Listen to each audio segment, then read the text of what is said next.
नमस्कार, Navbharat times online पर आप सभी का स्वागत है। आपके साथ मैं हूं विनीत त्रिपाठी। बुधवार की शाम में अचानक गोलीबारी की आवाज आती है और जम्मू कश्मीर का अनंतनाग वाला वो इलाका गोलियों की आवाज से गूंजने लगता है। जी हां, ये वही अनंतनाग का इलाका है जो दशकों से आतंकवादियों के निशाने पर रहा है। सेना को इनपुट मिलता है, शाम को दोनों के बीच मुठभेड़ एनकाउंटर शुरू होता है और उसके बाद में खबर आती है कि हमारे 3 जवान शहीद हो गए, जो कि 3 सेना में टॉप, एक कर्नल, एक मेजर और एक जम्मू कश्मीर पुलिस में डीसीपी के पद पर तैनात है। आखिरकार होता कैसे है?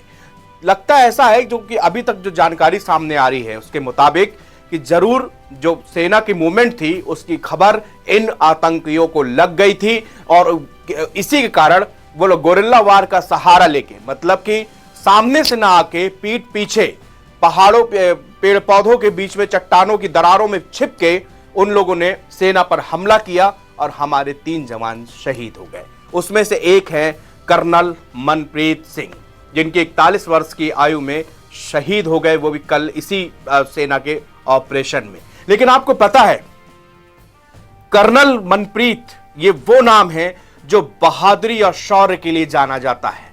कैप्टन, माफ कीजिए, मनप्रीत सिंह वो कर्नल जिसने कई बार घाटी में ही आतंकियों को मुंह तोड़ जवाब दिए हैं।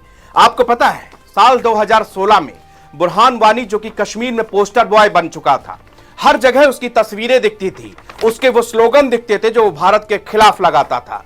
बुरहान वानी के बारे में आपको पता होगा कि वो इतना खूंखार हो चुका था कि कश्मीर का हर एक युवक अगर अपनी जेब में बुरहान वानी की तस्वीर लेकर घूमा करता था। और बुरहान वानी का केवल एक ही सपना था कि कश्मीर को भारत से अलग कर देना, कश्मीर को पूरी तरह से हिंदुस्तानी हुकूमत के दायरे से बाहर निकाल देना। यह बुरहान वानी हमेशा कहता था। हर जुमे की नमाज में वहां पर बुरहान वानी के नारे लगते थे। बुरहान वानी बाकायदा यूथ के साथ निकलता था और ऐसा लगता था कि ये बहुत बड़ा जम्मू कश्मीर का कोई नेता आगे बढ़ रहा हो, एक नया लड़का था। लेकिन बुरहान वानी को 2016 में सेना के एनकाउंटर में मार गिराया गया था। आपको पता है, उस सेना के एनकाउंटर में बुरहान वानी को मारने वाला मनप्रीत सिंह ही थे। जी हां, वही मनप्रीत सिंह, वही कर्नल मनप्रीत सिंह जो कि एक दिन पहले एक ऑपरेशन में मुठभेड़ के दौरान शहीद हो गए। आज पंजाब के मोहाली के जहां पे वो रहने वाले हैं, पूरा शहर, पूरा गांव उनके मातम में डूबा हुआ है। हर शख्स भारत माता की जय और मनप्रीत तुम अमर रहो के नारे लगा रहा है। उनकी मां के आंसू देखे नहीं जा रहे। वो बार बार कह रही कि मेरे जिगर तक का टुकड़ा चला गया, मेरा कर्नल, मेरा बेटा, मेरा मनप्रीत अब यहां नहीं है। जबकि कल शाम को एनकाउंटर से ठीक पहले, यानी कि 6:45 में उन्होंने अपने जिया जी से बात की थी, जिसमें वो कहा था कि अब मैं निकल रहा हूं, मैं कुछ देर बाद बात करूंगा। मां ने भी बताया कि उनको जब उनके जन्मदिन में वो अपने गांव आने की बात कर रहे थे, वादा कर रहे थे, और कि मैं जो छुट्टी होगी मैं अपने जन्मदिन में जरूर आऊंगा। लेकिन अपने साथ वो पूरा परिवार, छोटे छोटे मासूम बच्चे को छोड़कर अपने देश के लिए, अपने वतन के लिए वो शहीद हो गए। लेकिन इनका पूरा परिवार, जो कर्नल मनप्रीत है, इनका पूरा परिवार ही सेना और फौज में हमेशा से रहा है। इनके पिताजी, इनके दादाजी, इनके चाचा, इनके भाई, पूरा का पूरा परिवार सेना के काम में, सेना के लिए हरदम आगे बढ़कर फैसला लेते रहे और सेना में भर्ती होते रहे। कभी इन लोगों के पैर डगमगाए नहीं। पिताजी की भर्ती सिपाही के तौर पर हुई थी, उसके बाद 2014 में उनकी मृत्यु हो गई। इसके पहले हवलदार होके वो सेना में रिटायर हुए थे। लेकिन मैं आपको बता दूं, कैप्टन जो मनप्रीत है, उनकी कहानी बस इतनी नहीं है। उनको सेना में सैन्य मेडल से, वीरता पदक से भी नवाजा जा चुका है 2021 में। और ये पदक, वीरता पदक, उनको मिलता है जिनके नाम बहादुरी के किस्से जुड़े होते हैं।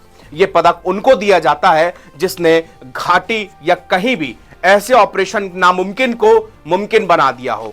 कैप्टन, माफ कीजिएगा, मनप्रीत सिंह ये वो नाम था जिसने आज नहीं, 2016, 17, 18 हर मोर्चे पर अपने आगे बढ़कर अपनी टीम की लीडरशिप की।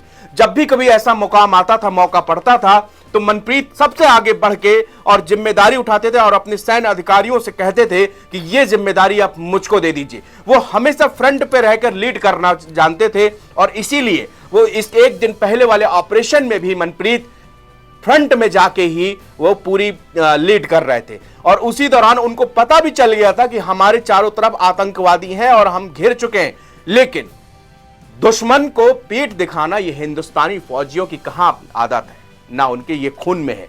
वो लड़ते रहे, उनके शरीर में कई गोलियां लग गई थी, बावजूद इसके वो आतंकियों को मुंह तोड़ जवाब देते रहे। तो 2016 में बुरहान वानी का ये नफरत का चैप्टर अगर किसी ने क्लोज किया है तो वो है मनप्रीत सिंह। मनप्रीत सिंह को आज पूरा देश नम आंखों से विदाई दे रहा है, उनकी याद कर रहा है, उनके किस्से, वो दर्द जो उस परिवार को मिला तो वो तो शायद ही कोई बता पाएगा ना, शब्द नहीं होते उसके लिए, कैसे उन ऐसे शब्द हों जिनके उनकी पीड़ा कम कर सकें। लेकिन ये भारत माँ के वीर सपूत है जो कि जिनका जन्म होता है सरहद के लिए, जिनका जन्म होता है देश की आन बान शान में मिट जाने के लिए। आज हम सब उन शहीदों को नमन करते हैं जिन्होंने अपने देश की आन बान शान की बनाए रखते हुए हंसते हंसते अपने जान न्यौछावर कर दिए।